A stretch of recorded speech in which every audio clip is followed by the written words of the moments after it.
pretty simple, like linear. Oh, sorry.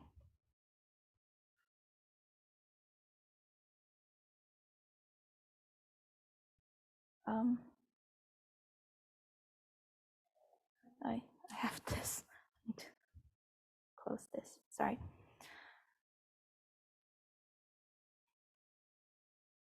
Okay, so does this make sense? So the difference between, if you want to link back to LDS, the only difference is right now XDT is IID Gaussian. It's not a linear dynamical model, but the PY given X part is exactly the same. Okay, so you can use actually a simple Python code to implement it, right? The way to implement that is generate X from random normal, generate a random C matrix, multiply them together, plus some additive noise. We can plot an example. So on the left is the latent, the two-dimensional latent. Each dot corresponds to one data point at one time point. So it's basically, if you color the dots with the time, you don't see any pattern with respect to time. They're just mixed up together. But if you color them by the firing rate, here, let's assume the top part has higher firing rate and the lower part has lower firing rate. That's come from the C matrix. And then you can plot the observation. Here we are plotting a least noisy data and the most noisy data. But it probably doesn't matter that much in this case. So this just to show, I think the most important message is on the left one. It is a structure, it's a latent representation, but without any correlation of the time, because each time point, the data is IID sampled. Okay, then I want to introduce an extension of factor analysis, which is Gaussian process factor analysis, GPFA. The only difference between this and the factor analysis is for the X, each latent dimension, which is the time sequence, right, XD, is a t-dimensional vector. It should come from a Gaussian process prior. Basically, if you assume XD is a function of time, then that function should follow a smooth curve. It should be a smooth function of time. And the Y given X part is the same, nothing's changed. So this part is the only difference where we introduce this GP prior. So in the bottom, we show that we can infer the latent X from the observed data points, right, by just assuming a small additive noise. But in the top part, we also want to constrain or restrict the unknown function XD. The way we restrict that is by using the data likelihood PY given Y is a C multiply X. So it's not just the function plus a noise, it's actually a function mapped to a different space using a linear matrix, then plus a noise. So that's kind of one linear mapping, additional linear mapping you need to perform. Okay, so the benefit of putting a Gaussian process prior over the latent, rather than assume the latent evolves with a linear or dynamic, nonlinear dynamic system, is basically you don't need to assume that follow a certain dynamic system, right? The only assumption we put over the latent is they should be a smooth function of time, but no dynamic assumption. So if you say GP is a dynamic prior, it's actually not, because there's no XT is equal to A XT minus 1 stuff. It imposed some different kind of structural assumption over the function. So that's the benefit. Well, you can also argue there's pros and cons for both type of latent assumption. Okay. So if you want to implement this code, the PY given X part is the same. It's just when you generate the X, you don't generate from a random Gaussian. You actually generate them from a Gaussian with a certain covariance matrix. And this covariance matrix is constructed using the kernel function. So that's the top 4 lines are the only difference. And then if you generate the data using this GPFA model, especially the left one, right? Now the latent is not just random with respect to the time, it's actually a smooth function of the time, right? Because if you plot the time on top of the function, it's very continuous, it's continuous changing. And then here, this is the generated frame rate, because this is a simulated data, which is neuron by time, and it's controlled by this Gaussian process prior with a length scale 10. As I mentioned earlier, length scale tell you the smoothness. The smaller, the less smooth, the larger, the more smooth. So here you can think this 10 is actually a smaller smoothness. And if we increase that to 50, your latent is super smooth, and your generated neural data will be also smooth. So that's kind of the GPFA model, where you place a GP prior over the latent in a factor analysis model. The length scale can control how smooth your latent trajectory would be.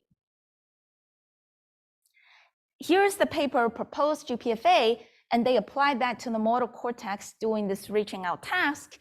And it consists of 3 phases of the task: target onset, go queue, and movement onset. And they fit the GPFA model to the motor cortex neuron and learn some smooth trajectory in this. This is a 3-dimensional latent space. Okay. Yeah, any question so far about the GP or GPFA?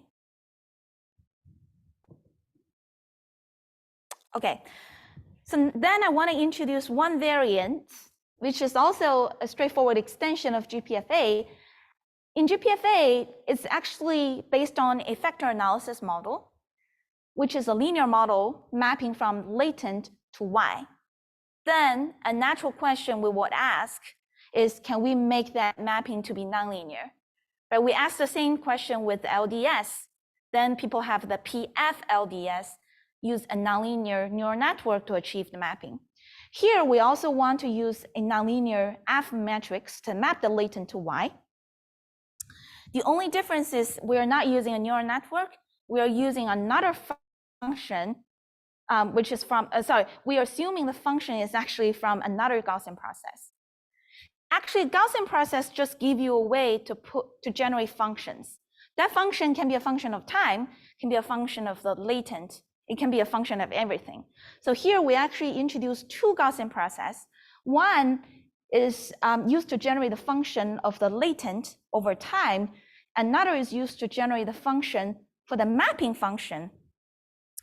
Here I will introduce this in a bit more detail. We also rename that into latent manifold tuning model. So we have the latent process X, we have the spike train Y. We only know Y, we don't know X, right? That's the same as the previous. And we care about what's the latent and what's the probabilistic mapping from X to Y, right? This is the question we've been asking throughout. The first thing we do is we can put an assumption over the prior.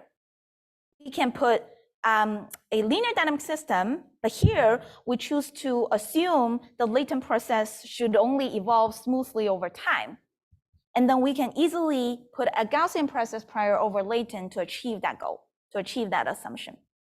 Okay, so X is the function of T following a Gaussian process with a kernel KT. And this kernel KT actually governs the smoothness of the latent. Okay, and then for the probabilistic mapping part, how are we going to do that? We're going to first talk about this something called tuning curve. Tuning curve is, I've been mentioned that yesterday, it characterizes the relationship between the input stimuli and the output spike rate, right? Here, we don't have observed stimuli, we actually have the latent variable X. We want to build a tuning curve function, which is a function of the input latent to the output spike rate. But we have 2 assumptions over this tuning curve function. First, the output of the tuning curve should be non-negative because we need to put that into a Poisson model. 2, the neurons should fare smoothly over the latent space. So here we introduce another smoothness over the latent space.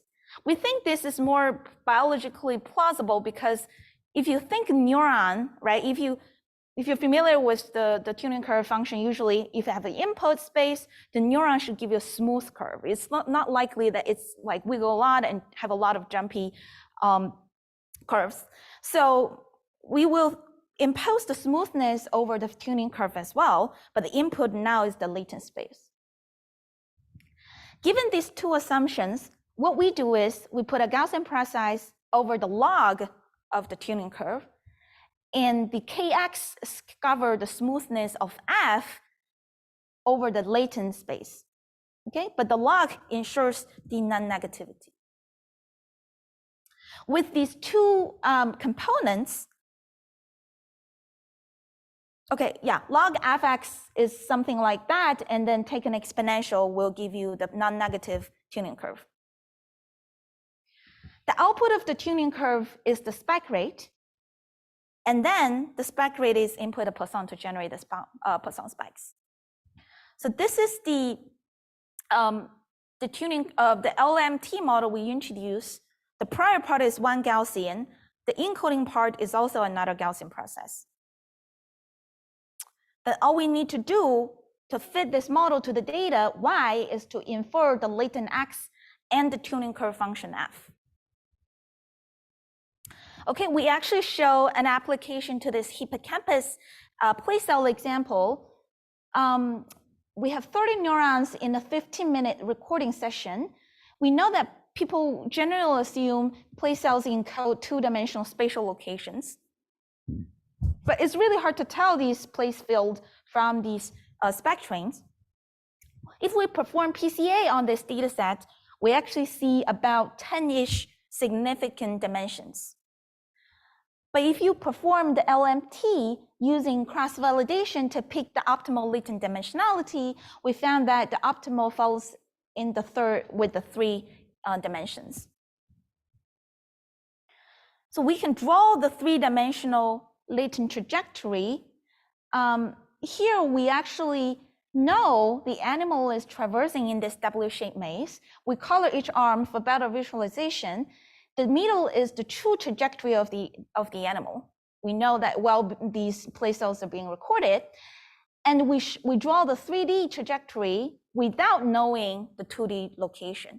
The 3D trajectory is only learned from the neural response in the place cells. And we can sort of think that the 3D trajectory recapitulates its physical behavior in the physical world. And then what we can do next is we can learn a convex hull to cover this 3-dimensional trajectory to see this kind of a 3-dimensional manifold shape.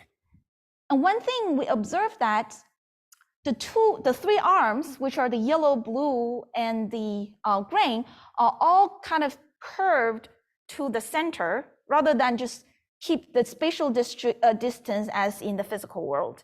So there is a misalignment between the two spatial relationships. We argue that we actually argue that this might be because the place cells are not just encoding the spatial location, but also some other cognitive signals. For example, there are actually rewards delivered at the end of each arm. So the animals somehow think, if I go to the end of each arm, I will get reward. And that kind of make this strong correlation between all the arms and center them together with this 3rd-dimensional space. So that's the latent. We also can visualize the mapping py given x, which is the tuning curve. Here we kind of unwrap it using unwrap it into a 2D space for better visualization, but we can see for that specific single place cell, it basically highlights the area where the neuron. So basically, the highlight area shows this neuron fares the most in that 3D space, which is actually consistent with the 2D place field of that specific place cell as well. And finally, we show the quantitative performance comparing with the LDS, FLDS, and GPFA. We show that our model has the highest predicted log likelihood, which means maybe this model can explain the data the best.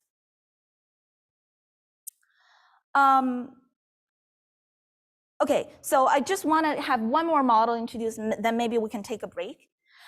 So this is another way of summarizing the LMT model, where on the left is the latent with a Gaussian process prior in the Euclidean space. Euclidean space means the Euclidean distance between the time point give you the smoothness of the latent function.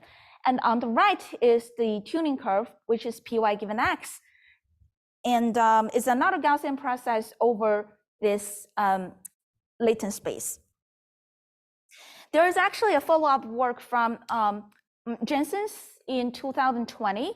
They extend that into a manifold GPLVM, where instead of assuming the latent space is a Euclidean space, they assume the latent structure actually reside in a certain manifold shape. And here they use a torus as an example, but yeah, that in their paper they introduced torus, sphere, and SO3 as 3 examples of the manifold. And then they put the same tuning curve, which is from a Gaussian process prior, over the manifold. The tricky thing of that paper is you cannot just easily construct the kernel over G when G is on a manifold. So the kernel design will be different when the latent is not in the Euclidean space. And then, yeah, that's their extension. They actually apply that to the Drosophila hat directions neural circuit. People know that in the ellipsoid body, there are some neurons in this ellipsoid body, which actually looks like this torus shape, modulating or encoding the hat direction information in Drosophilas. And in the middle is one neural example, right, with neuron by time. There seems to be some kind of smooth and oscillation-ish thing happening. And then they show that they can fit the model if assume the latent is a torus shape. They can also fit the model to the GPLVM, ordinary GPLVM, without any manifold assumption. And they show that the tuning curve of each neuron makes more sense by using the torus assumption. And especially when you fit to the data and compare the likelihood, the Euclidean space has higher MSE compared with the torus manifold.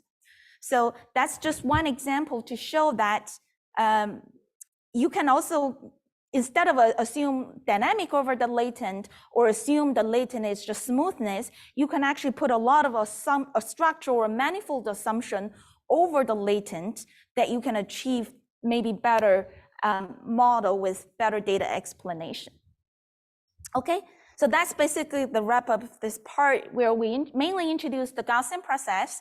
We first show an extension of factor analysis model by assuming that the latent evolves with a GP prior. And then we introduce a GPLVM by extending the nonlinear mapping with another GP assumption. Finally, we introduce the manifold GPLVM where instead of assuming a GP over the latent, they replace that with a manifold assumption. Okay, and yeah, I'll just stop here. And in the next part, the rest of time, I'm going to talk about the behavioral stuff. So this is the last part of the neural data analysis. Okay. Thank you.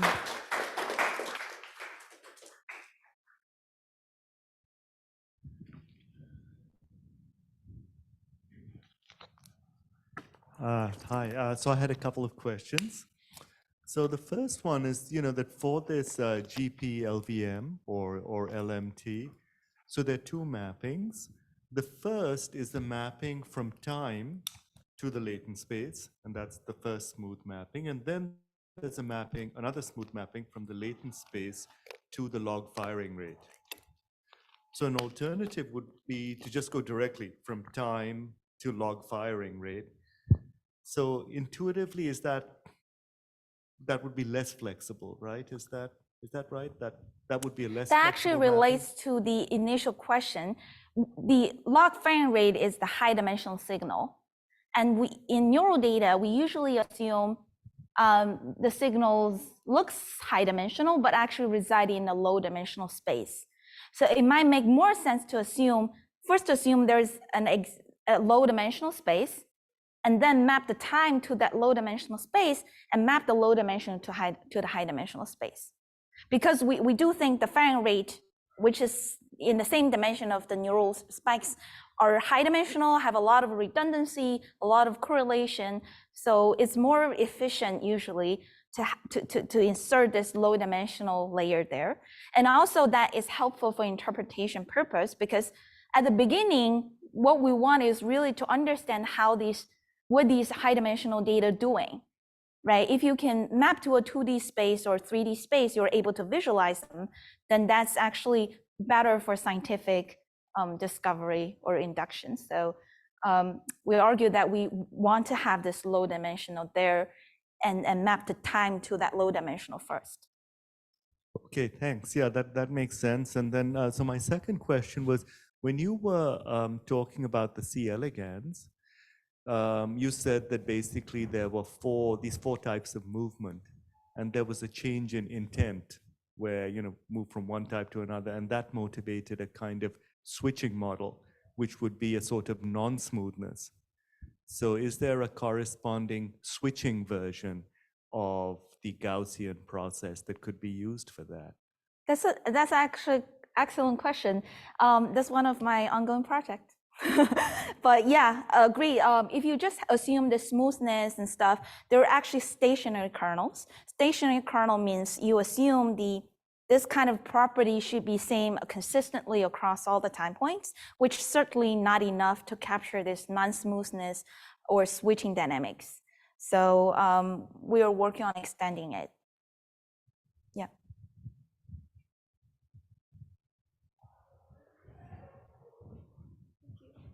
Yeah, so I have a question. So you have introduced a bunch of different kernels for the Gaussian process.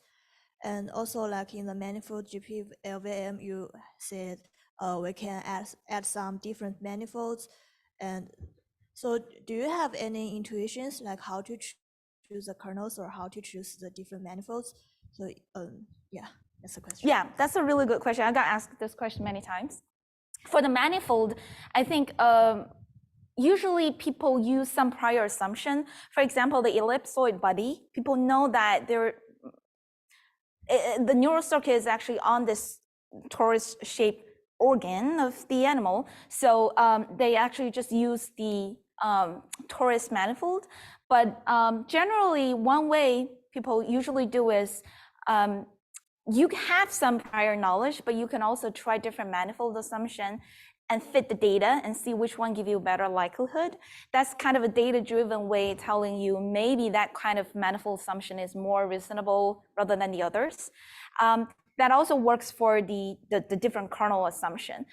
Usually we assume things evolve smoothly, but actually it might not be the case. So for example, in the hippocampus place cells, people know that place cells encode the two-dimensional location, but during the sleeping or replay, these place cells also show this activation, although the animal is not really moving, right? Because they're replaying the memory they collected during a spatial navigation, which means if you think of the underlying dynamic of these place cells, it might not be 100% aligned with the spatial location because that's kind of a replay.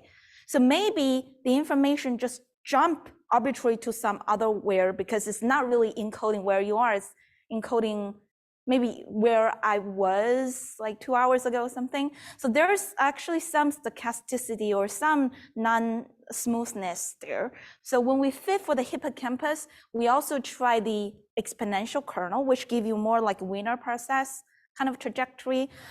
So we try both, but the data performance, like the likelihood performance tell us that a smooth prior is actually better. So there's also a lot of thing about whether the data is enough, right? Because having a prior over the latent usually help with the small data issue, right? You want to regularize your latent space so that you don't overfit. So there's kind of a pros cons anyway, but yeah, like sometimes we argue that having the prior, you definitely want it to be the most plausible, the well, and aligned with your prior knowledge, but you also need to think about whether you have enough data. That kind of function as a regularization term over the optimization. So a short answer, I would say, pick the one that's aligned with your prior knowledge, but also try a bunch of others on the data to see, maybe you find something new that you don't know. That's also a benefit of such kind of model, I feel. Yeah. Thanks. Do we have any other questions? I mean, it's kind of a naive question. I'm just wondering, do people also use variational autoencoder for Sorry? variational autoencoder to find the latent space here? Yeah, yeah. So all these okay, my understanding of variational autoencoder is just a generative model with a amortized posterior inference. So which means everything I introduce here is only the generative model part. I didn't talk about how I parameterize the posterior.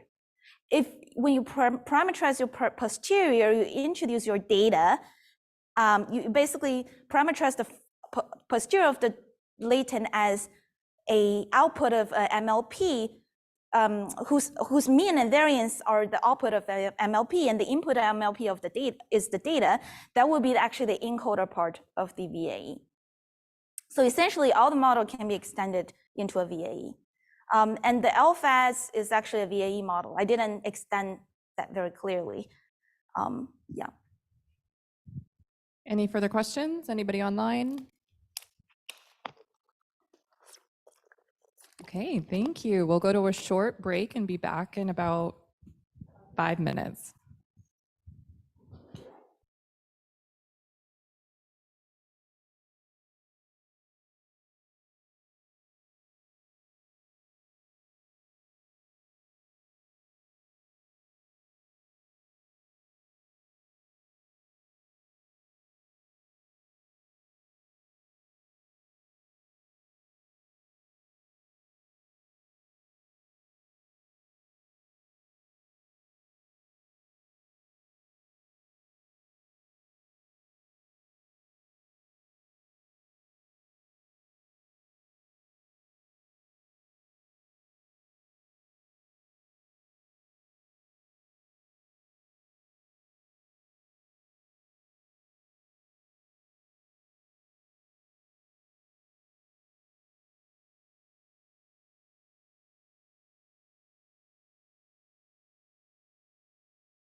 Yeah, so previously I've been only talking about the neural data, and in the following, I actually want to zoom in to the behavior part.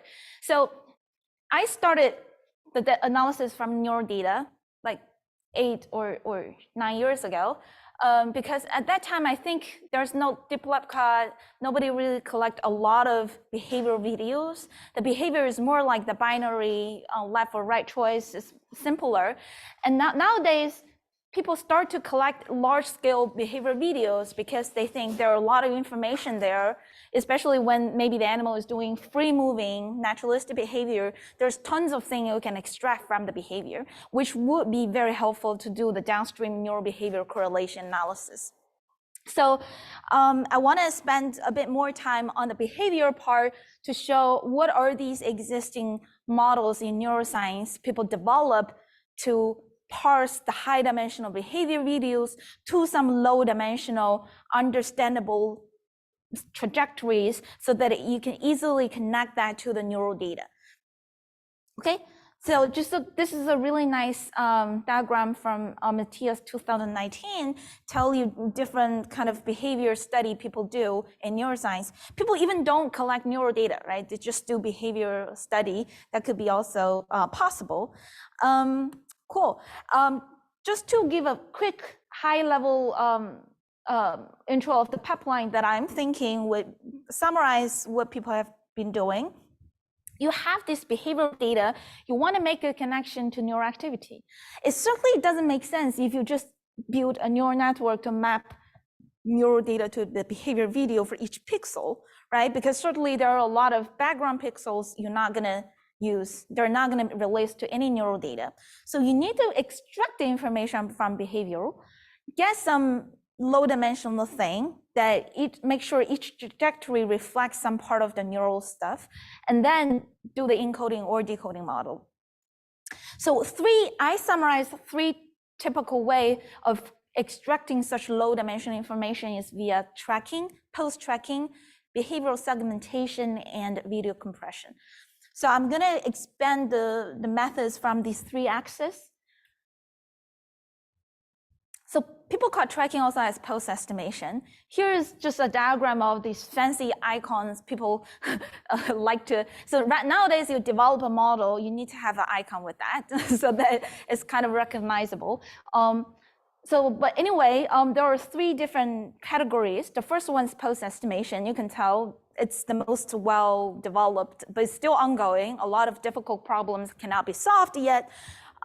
So it's very active research direction. And basically, post-estimation is you have the behavior videos, you highlight some key points that you're interested, you want to extract the key points, right? So that's kind of a straightforward thing. The segmentation is more like you have a long-term behavior. It's more from free-moving animal, I think, because for hat-fixed animal, well, you can also do segments, right? Because there is some movement in the paw area. But generally, you have a long sequence of behavior. You want to know what's the prototype, or people call it behavioral syllables, that together compose the long sequence of behaviors. The last thing is compression, which they directly map the high dimensional video to some low dimensional representation, not via key points, not via segmentation, just some continuous thing. So if you think or familiar with VAE, right, you just map high dimensional thing to some low dimensional continuous latent. Okay, so I want to start with the post-estimation, which as I mentioned, there are existing works. I think deep lab cut is most famous. Sleep is developed by Tamo, who's the fellow here at Salk as well.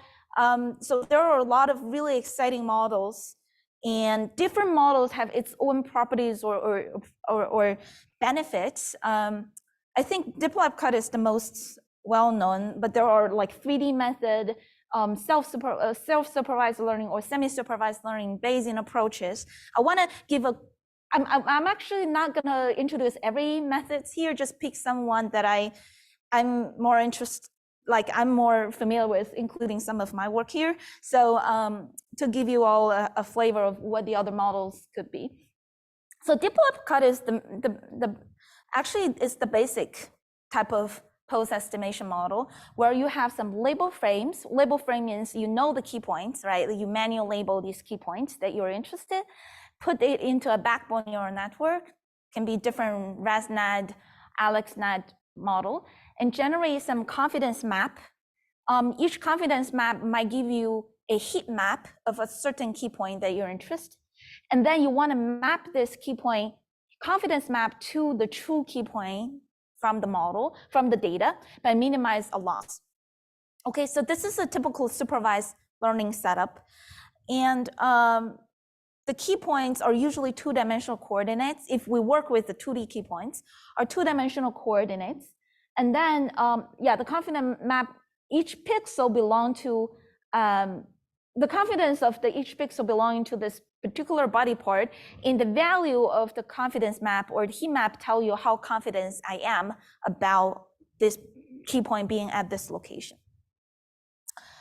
Okay, so they show a very diverse set of application to different animals, different body parts. It can be whiskers, it can be pupils, very powerful tool. Okay, so I want to extend it a little bit I want to say there could be some limitations of this supervised learning. The main problem is the training has to happen on only label frames and ignoring a lot of unlabeled frames. In many and experimental setup, I think people do label thousands or maybe tens of thousands label of frames, but they record hours or days of videos. Then what about these unlabeled frames? Like they're going to be wasted because you're not going to label every frame in the entire video set. So what we're thinking is, can we utilize these unlabeled frames to help, right? Because there should be some structure information or some information underlying this unlabeled frame that can help us with the pose estimation. Also, even with a good amount of label frames, there could be still occasional glitches. It's not like always perfect. So we're thinking, glitches means the tracking is briefly lost. So we're thinking, can we impose some constraints over the model to help to regularize or smooth such kind of glitches? So these are the two assumptions we have in thinking about, can we introduce these two into the training of the model? So we propose a model called Deep Graph Pose. It's a semi-supervised learning utilizing both the label frame and unlabeled frame. For the label frame, like time t, it's the same pipeline. And for the unlabeled frame, for example, at t+1, we also pass through the same backbone, generate the same confidence map. But the only problem is we won't have a ground truth compared to calculate the loss. So we introduce the self-supervised learning mechanism. The idea is we grab the confidence map, take a soft argmax, basically to extract a single point at the peak of the confidence map, and we construct a pseudo target map using that key point. And that pseudo key point map actually give us this kind of, so you can think of, we generate a pseudo key point from the confidence using the softmax and then minimize the difference between them. So that seems to be no additional information that we introduce, like why this could help. Here we actually implicitly introduce a structural assumption, which is the target map has to be a unimodal Gaussian. So by introducing this unimodal Gaussian surrounding the pseudo point, we actually regularize the entire confidence map. If you have two modes, right, that's certainly not going to fit, and we're going to minimize that kind of cases. So that's basically encouraged the confidence map to be unimodal, and which actually pretty critical if we show the experimental results. So together, this is the semi-supervised part. We have a supervised loss and self-supervised loss. We also introduced two additional spatial constraint and temporal constraint. The spatial constraint is easy, intuitive. Basically, for the unlabeled frame, if we generate, let's see, actually. Oh yeah, if we care about the pole and the arm, right? Like these are the two key points. We know that they two together should have a constraint. They cannot be just far away from each other. So for the self-supervised part, because we don't know the ground truth, we need to also regularize the pseudo target map of the pole and arm using the spatial constraints. So I think basically the peak of this one and the peak of that one cannot be too far. So that's kind of a straightforward spatial constraint. And the temporal is similar, but the temporal constraint is across frames, right? If for time t, the pole is at that location, then for the time t plus 1, the pole cannot be jumping to a very far place. So it's a very straightforward temporal constraints to regularize the distance between the same key point across two different frames. And the temporal and spatial constraints together can smooth out these glitches and help the label information to propagate to the unlabeled frames.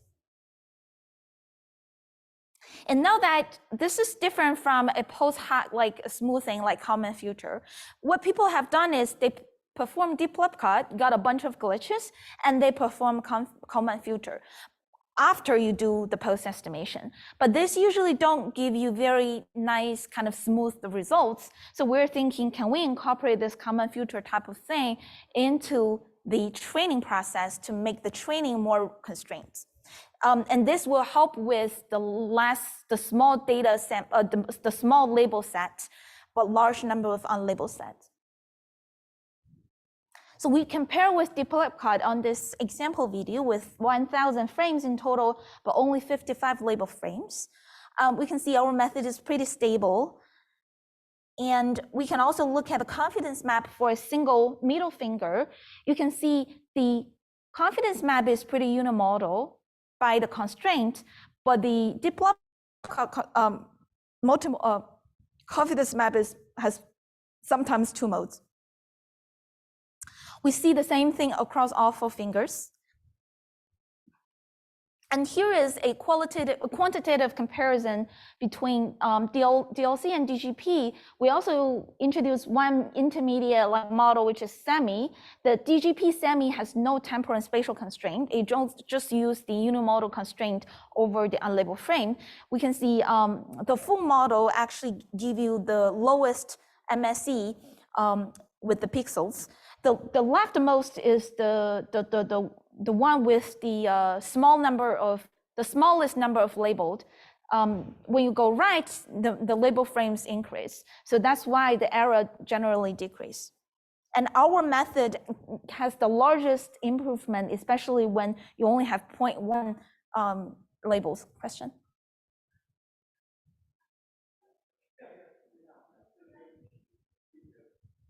So was this used just for mice, or can you do it in general with different animals and you just have to change the temporal and spatial constraints?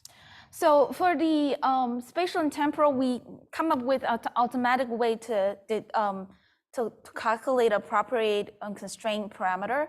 And in our paper, we apply to this half-fixed mouse, 2 free moving mice, 1 fish, and 1 more. I don't remember exactly, but yeah, definitely generalized to different species. So this is like DLC generalized to different species, and our model actually developed on top of DLC by incorporating additional constraints. And yeah, so that's just the DGP, which is the semi-supervised version. We also later extend that into the multi-animal post-estimation. Actually, multi-animal post-estimation is hard because like the reasons I list here, occlusion by the other animals, you also have ambiguity assigning buddies, right? Because when you go from one frame to the other frame, when 2 mice just get cross to each other, the key points might just swap. So it's kind of a hard problem in tracking, not just in post-identification. So multi-animal post-estimation is not just doing post-estimation for multiple animals. They're actually different because of some additional problems. We try to extend DGP to a multi-animal setup which is called the semi-multiples. The reason it's non-trivial is actually because we have the unimodal assumption over the pseudo target. And this unimodal assumption doesn't work because now you have multiple animals. You can't put unimodal assumption. So we come up with a different way to generate the multimodal pseudo target for solving the multi-animal post-estimation. I won't go through the detail here. We apply to this honeybee data sets where they usually have 10 to 20 bees per frame. We compare with the sleep method and a direct post method, which is actually from human post-estimation. And we show like these methods all have some kind of mislabel for this frame, and our method kind of, especially when we incorporate this unlabeled frames, the semi-multiples get pretty accurate label for many frames. So this is a quantitative comparison of these methods, and the orange curve is the semi-multiples. It can get about 70% performance using only even 5 label frames.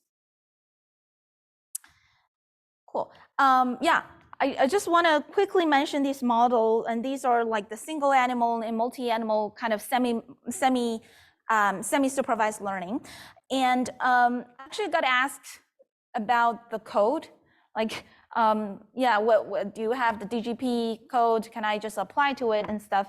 And I have to say sorry because the code is not well maintained.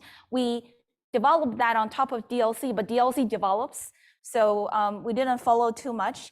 And the good news is there's actually a following up work from the same lab, from a postdoc lab, which is called Lightning Pose. So they redevelop everything using PyTorch, using the Lightning PyTorch. The model is super fast, and it is also a semi-supervised learning model. So the idea is very similar. They actually just released their paper last month. So you have field label frames and a lot of unlabeled frames pass through the backbone and generate the head for the key for the label for the frames with the true label, which is the supervised loss, and they also have the prediction for the unlabeled frame where you don't have the ground truth. Okay, and a bit variant of Lightning Pose is they introduce 3 different losses or 3 different constraints. In the DGP, we have spatial and temporal. Here, they have a temporal first. That part is the same, right? You assume the key point should change smoothly rather than just jumpy. The second constraint they put called multi-view consistency, because usually nowadays, I think many people set up the experiment, they at least put 2 cameras, right? So you at least have 2 different views that you can infer, and this 2 different view camera can help you to get rid of some occlusion problem, right? If you only have 1 view, you're not likely to see the poles and stuff on the other side. So if you do have multi-view camera, they will incorporate the consistency from different views by using the triangulation. And the third part is called the post-plausibility. This part is actually related to the spatial, but they actually found that, actually as the question just asked, across different animals, this spatial constraint is hard to say, right? Maybe it's stronger, maybe it's looser. So they feel that maybe not very adaptive to different animals or different situations. So they introduced this the post-plausibility. One thing they found is very interesting. If you have a high dimensional post trajectory, like 20 dimensional or 30 dimensional, you map that to a low dimensional PC space of the post, and you found that most of the behavior can be captured by only a few PCs. Basically, if you, for example, I think for the pupil, they have 9 or 10, I don't remember exactly, original dimension, like coordinate dimension, and they can only use 4 to 5 PC to capture all the information, which means if you have an implausible configuration, that pose will fall in to a not fall into the major principal component capturing the most variance. So they basically use the PC principal component to construct the loss to impose the plausibility. It's a very cheap, very simple loss, but give you pretty nice spatial constraint over the pose. And this is very generalizable to different to different animals or different behaviors. One more thing they introduce is this temporal context network. So when you map your data to the heat map through the backbone, rather than just original DLC or DGP, you map the images to the heat map for a certain frame. Now, they actually insert a bidirectional convolutional RNN before you go to the last step, so that this intermediate RNN step integrate a lot of context information in their temporal neighbors. So they show that this also helped to improve the performance, basically extend the temporal independent backbone into a temporal dependent backbone. So as mentioned, this is the Lightning Pulse GitHub. It's out, people are using it. So if you have a large number of unlabeled frames, you want to use them to get better and more accurate, robust prediction, you can try this Lightning Pulse. So that's the 2D key points. We have the supervised learning and semi-supervised learning also for multi-animal stuff. Dance is actually a really cool package from Tiffany Dunn at Duke, and they developed this 3-dimensional volumetric like convolutional neural network for behavior, for pose estimation.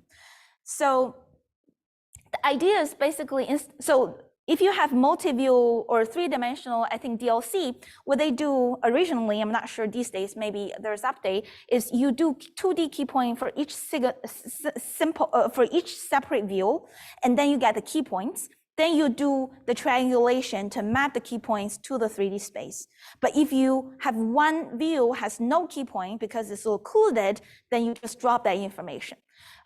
So here they actually don't do any 2D key point. They map the multi-view data to a 3-dimensional volume. They map the voxels, the raw pixels, right, the images to the volume. And then they use a 3-dimensional CNN to extract the heat map. So there's no two-step like 2D to 3D mapping. They get everything, they map the image to the 3D space and do the whole thing, key point estimation in the 3D space. And they show some pretty stable and cool estimation of the 3D behavior. This is helpful because you won't have the occlusion issue. If all the cameras, at least one camera get you some pose that is occluded by the other cameras, then you will basically capture all that information. Cool. I just want to briefly mention there is a cool method here, and this is another 3-dimensional method called Gimbal. Gimbal is geometric manifolds for body articulation and localization. This is a method after dance. They actually compare with dance and 3-dimensional DLC. I want to explain this a little bit because it's actually a Bayesian framework. Right? We talk a lot about a Bayesian framework in the neural data. Actually, we can adapt a lot of similar models like linear dynamic models, GP models to the behavior analysis as well. So here's one example. The main novelty of this model is in the DGP, we assume the pole and the arm should have a certain distance, right? We put a distance constraint, the spatial constraint, over the distance between the arm and the pole. But if you use the arm as the center, that means this pole can be on a sphere with a certain radius of maybe the oval part, right? It's like kind of a sphere. But here they say like rather than a sphere, right? Because my pole or my hand cannot be on that side given this constraint. So they actually put a von Mises fissure prior over the location of the hand, which means actually, so without the von Mises fissure, just the general spatial constraint, if the center is the elbow, then all the blue dots on the sphere would be possible, like plausible location of the hand. but that's actually not true. But with the von Mises-Fisher prior, they give you the distribution over the sphere, but also a concentration parameter kappa. And the larger kappa is, the more concentrated it could be. So if you have a large concentration like kappa is 50, which is these yellow dots, that means the hand can only be in this region, which I think is more structurally plausible, right? You cannot just do this, you can only do in this region. So with this prior, it's more plausible, especially for a 3D estimation, that given the elbow location, the hand location should be constrained in this space. So that helps you to put more reasonable constraint onto the key points. So that's basically the main idea here, the 3D key point location. They also introduced the post state, which is similar to the switching state idea from the switching LDS. And they define their structure of the skeleton as a tree. They pick a root, which is the orange dot there, and then they generate that root from a random thing. And given that root, all the following child leaf should follow this von Mises-Fisher constraint given the father or the parent node. And the Gaussian part comes from you generate the direction from the von Mises-Fisher. Given the direction, you generate the Gaussian distribution around that. So that's what this prior works. And kind of they use this just generating procedure to generate the whole structure from the root key point.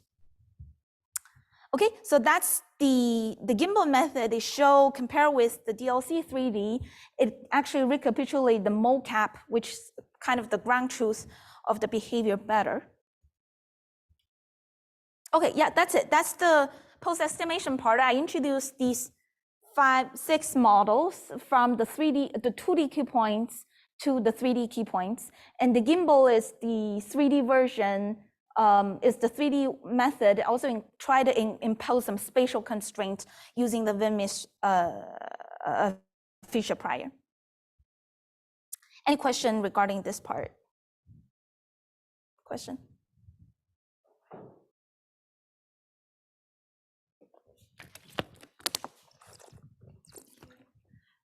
So I have a question, but maybe not related.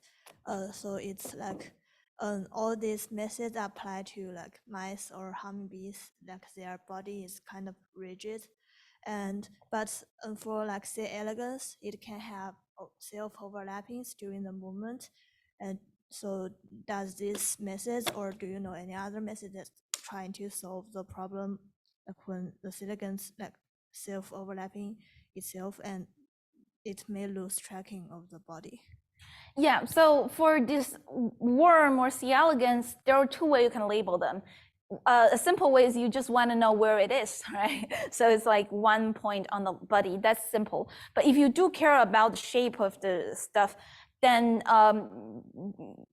you can do that by label all the points very densely so that you can basically draw the shape of the C. elegans. But I can tell like there could be some issue estimating when they cross each other, and that would be similar issue like the multi-animal estimation when 2 mice just get across each other or hop on the other, that the key points might get confusing.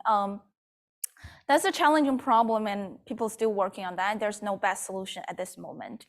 But generally the advice is the better quality, the more label you get, the better quality you will get. Yeah.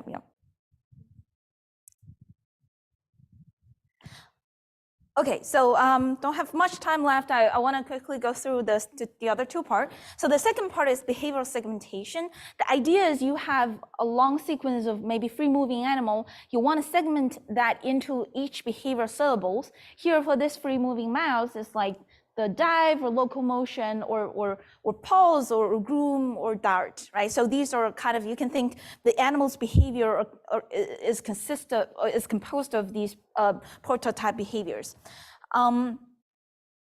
Yeah, So the first model I want to talk about is Mosaic, which is short for motion sequencing. This is developed by Bob Datas lab at Harvard.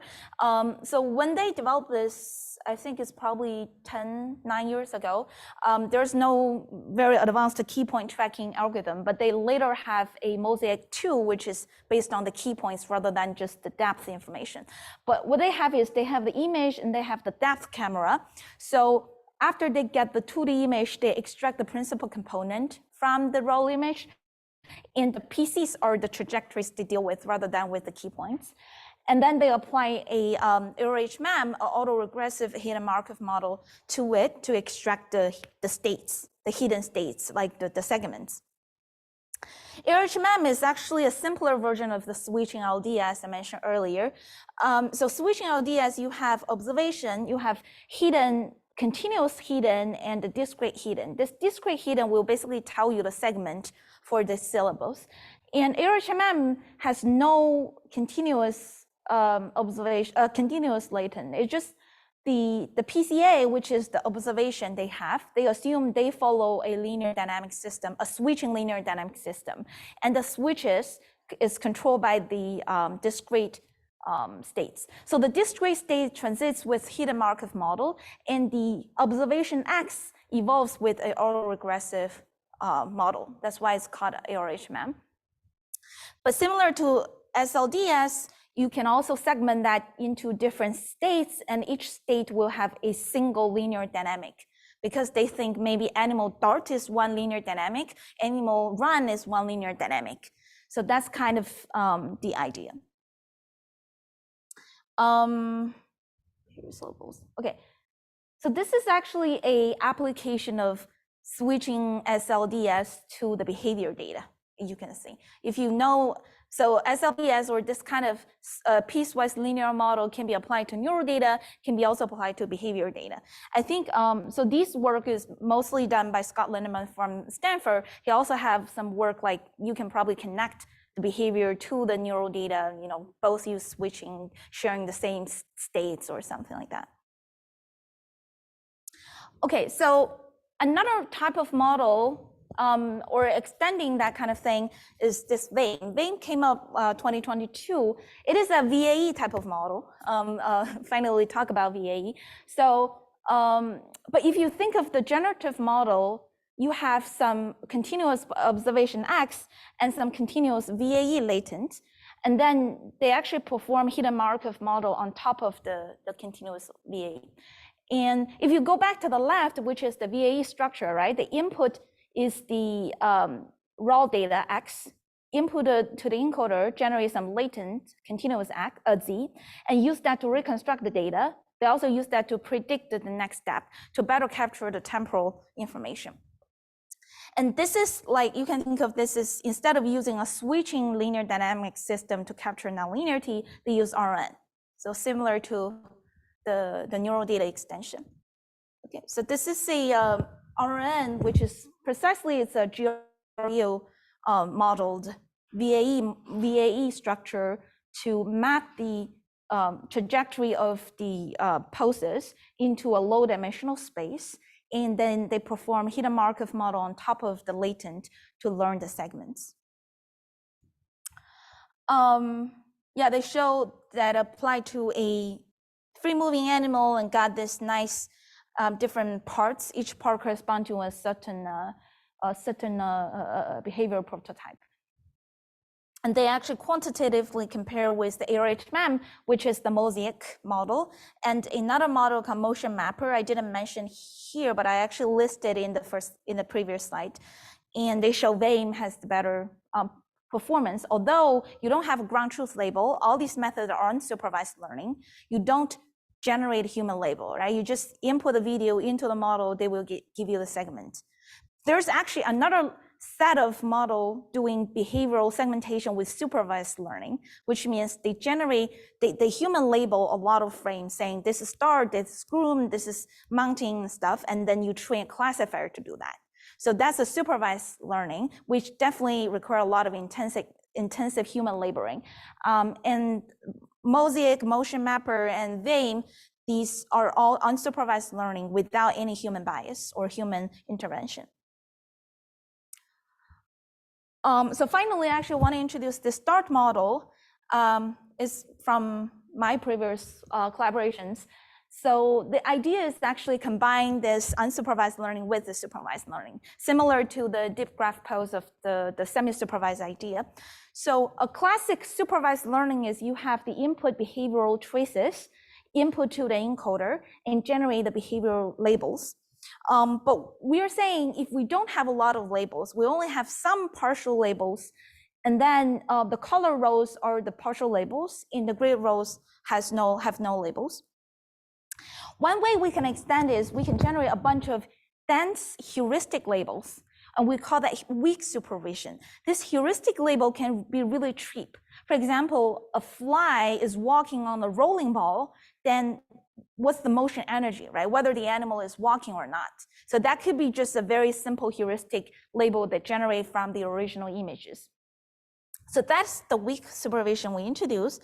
And then we also have another reconstruction part, which is the decoder, similar to the vein.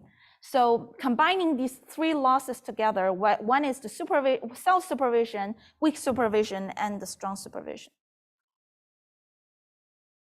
And we apply this to a walking fly on this rolling ball with 4 typical like pre-known behavior.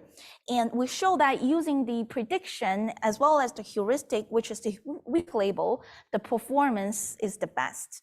Because we do have some partial labels, so we can quantitatively evaluate the performance using the labels. And this is the true case for all the behavioral prototypes. We can then perform UMAP to map the learned latent to a 3-dimensional space. The learned latent is not 3, it's actually 16, it's not that low. And then we can color latent using the behavior label. We see some interesting rotational dynamic when the fly is walking. And also, yeah, like this is the Atman race or grooming, back grooming. This is the back grooming behavior. Or this is the Atman race. Okay, so here on the left, I'm showing the UMAP of the 2D, and then on the 2D, and then labeled by the partial label we have. But the left is achieved without any semi-supervised learning. It's just fully unsupervised model. And on the right here is the semi-supervised. We can see introducing the partial supervision and the heuristic label help you to identify the cluster of the latent structure. And quantitatively, our model is also better without any supervision. This is basically saying, if you do have some labels, if you do want to introduce some label, but you don't want to label tons of millions of frames, you can introduce some labels to the model, and this model will utilize this very small amount of partial label, but give you way better quality of the behavior segmentation than a pure unsupervised learning model. The most interesting part is with the semi-supervised, because it's not just supervised with classification, we are actually able to discover some new behavior that we are not aware of, that don't exist in the label set, but we actually discovered this Atman race from the cluster results. Okay, so just quick recap, summary of the segmentation part is we introduced this Mosaic, vein, and DART. Mosaic is an unsupervised method with the error-rich-MEM to identify the states. VAE using the GRU to map to the latent, and plus another hidden Markov model to identify the states. And DART model is actually a semi-supervised learning, give you the flexibility to introduce the human label rather than just purely based on the unsupervised learning. Okay, finally, I want to quickly introduce this compression model. It's actually the smallest set of model because it's kind of new. Instead of extracting the pose or try to do segment, we actually directly work with the behavioral data and try to extract some low dimensional representation. And here I'm listing 4 models. Actually, Gail's work, the DBE, is one type of disentangled behavior learning. So yeah, let's just start with the BehaveNet, which is a basically autoencoder kind of model. So what they do is they will build a generative model with the hidden states and with the continuous states underlying the high dimensional behavior videos. So if I cover the observed neural data, this part, the bottom part is very similar to the ARHMAM model. The only difference is instead of dealing with PCs or dealing with trajectories, we're actually dealing with the original images, which is the raw pixels in high dimensional space. So the neural data here they introduce is used to inform the posterior inference of the hidden state of the discrete and continuous hidden state.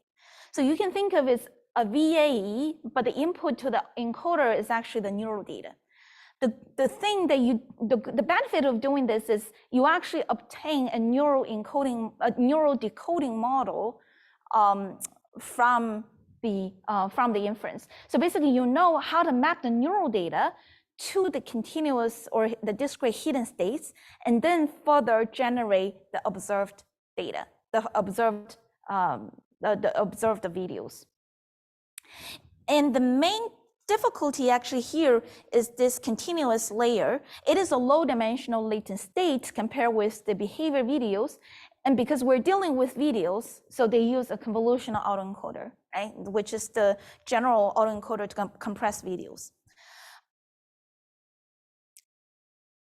So here's actually one tricky part about the CAE, which is you want to map the neural data to the behavior video via this continuous latent, which means this continuous latent should not encode anything about the background of the video, right? You should basically hope this continuous latent encode the low dimensional representation of the behavior itself rather than the whole image, the whole background.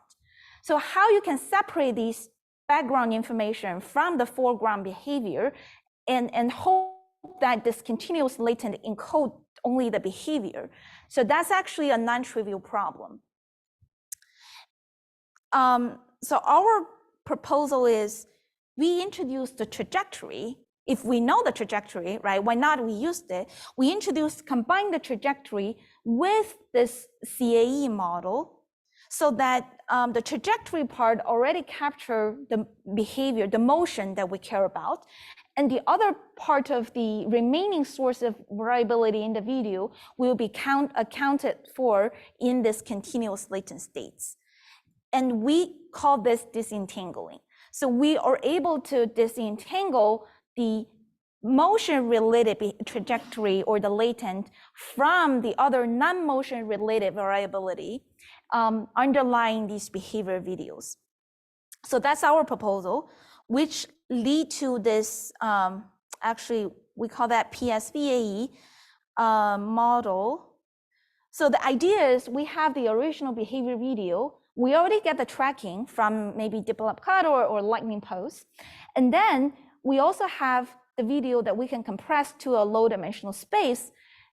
So why don't we just utilize both the supervision from tracking and unsupervised information from the video together to get more interpretable low dimensional representation. So that's kind of the idea. And I hope that combining these two information together will give us more interpretable and disentangled low dimensional representation. Here's how we do that. The video get input into the encoder, and the encoder generate two subspace. The first subspace is the marker-related subspace, and the second part is just the ordinary autoencoder. In the marker-related subspace is input to the marker decoder to reconstruct the trajectory that we already get from maybe DeepLabCut. And then that information is combined with the autoencoder. Actually, it's combined with the autoencoder latent to reconstruct the raw frame. So we hope that the top part will capture the motion-only behavior latent, and bottom part will capture the other variability. So after we train a model, we can see what kind of information is embedded in the marker-related latents. Here, the two key points are the left and right paw of the animal. We manipulate the blue dots only, which is correspond to the left paw, X location of the left paw, keep the other latent unchanged. And we see that if we do that and reconstruct the data, the left paw only move horizontally. There is no vertical movement, nor there's no movement of the right paw.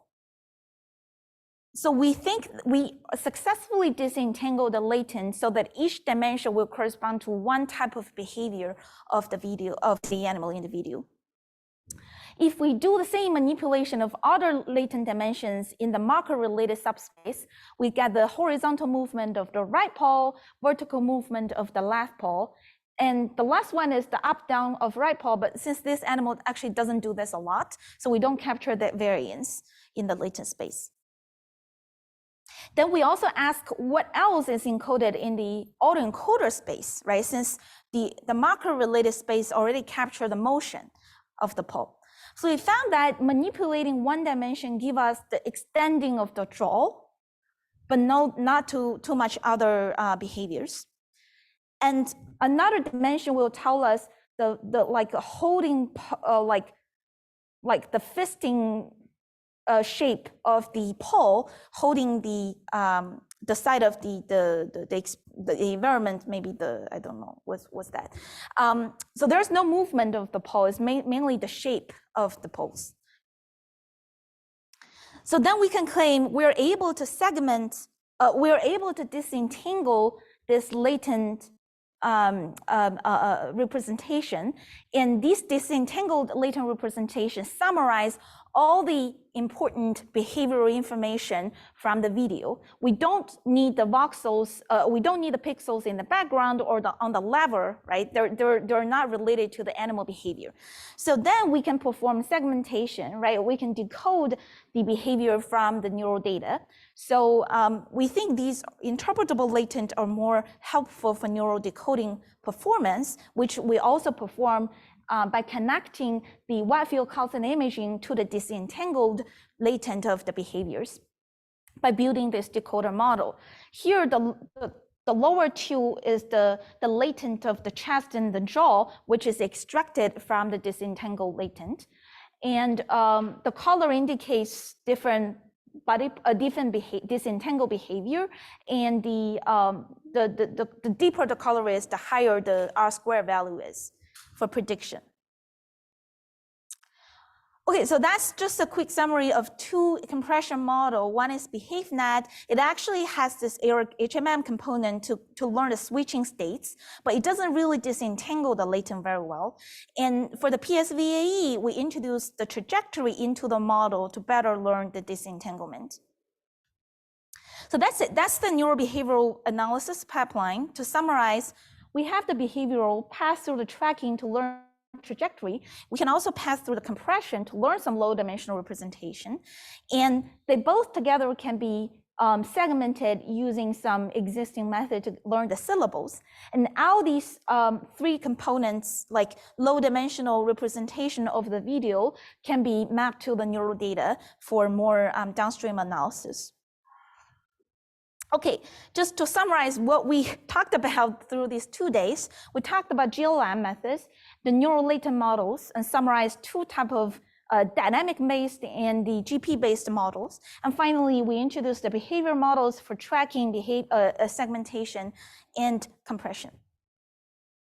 Generally, there's going to be more and more complex behavior neural data nowadays, and as well as the future, actually for both human and animal.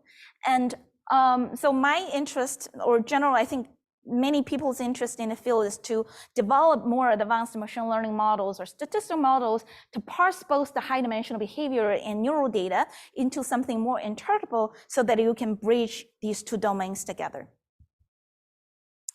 And generally, there are a lot of connection between neuroscience and machine learning. I mentioned some models throughout the talks. There are certainly a lot of more interesting models that people developing in computer science or machine learning can be adapted to analyze the neural data.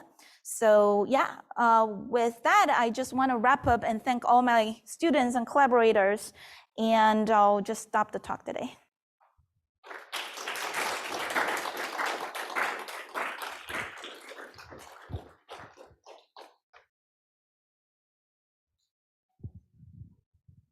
Any questions? Maybe something on Zoom? Anybody online have questions?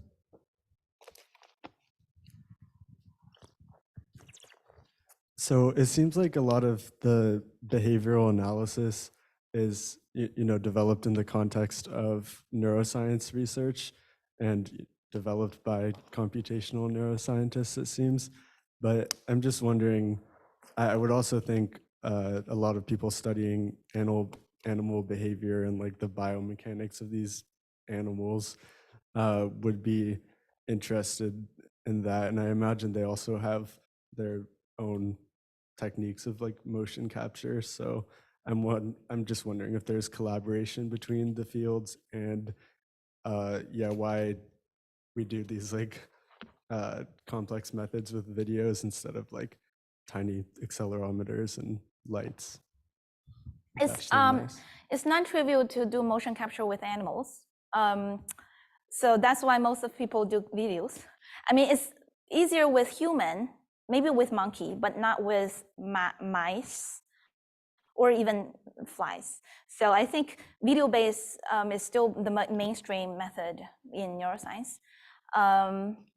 But there are definitely a lot of models outside of neuroscience or outside of animal, right? Like human. This computer vision is like the giant field doing a lot of this kind of thing. So DeepLabCut is actually adapted from DeepCut, which is the human-based post-estimation model. So I think one thing me or many people are doing, try to adapt these existing models and introduce them to neuroscience and to make it very usable and very easily applicable to this various type of animal behaviors. So it's actually non-trivial to just adapt their method because of the uniqueness in animal behavior study. So I would say that's a very important direction. Well, you can see how many people are benefiting from DeepLabCut. So there's actually way more cool models out there than just post-estimation that can help people to do better, like analyze their behavior data. So, but yeah, like this all based on the video because I think motion capture or all this sensor-based method is non-trivial for animal study. Okay, so you're also saying a lot of this comes from just animal behavior studies and is being adapted by neuroscientists. Oh, many models come from the video from human study, which is mainly studying computer vision. Yeah.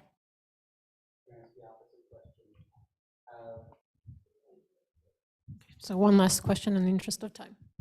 Has human post-estimation learned anything from all of this?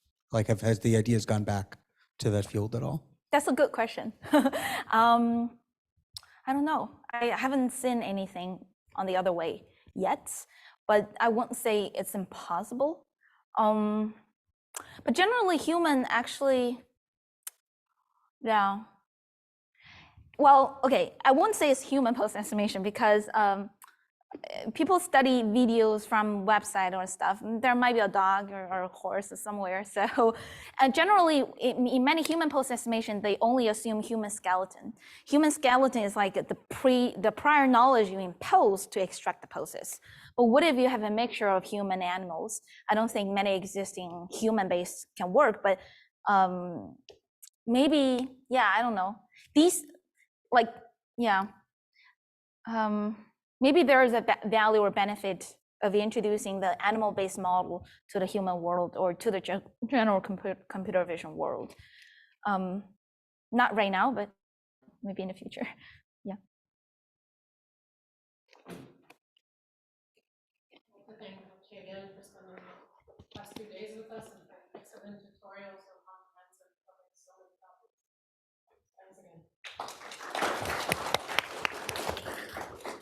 Thank you. Yeah, I really enjoy talking through these materials and got a lot of really helpful, interesting feedback. So thanks for having me here. Yeah. Thanks very much. Oh. That was really clear and very, Yeah.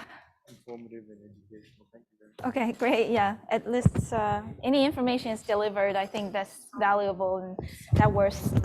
Yeah.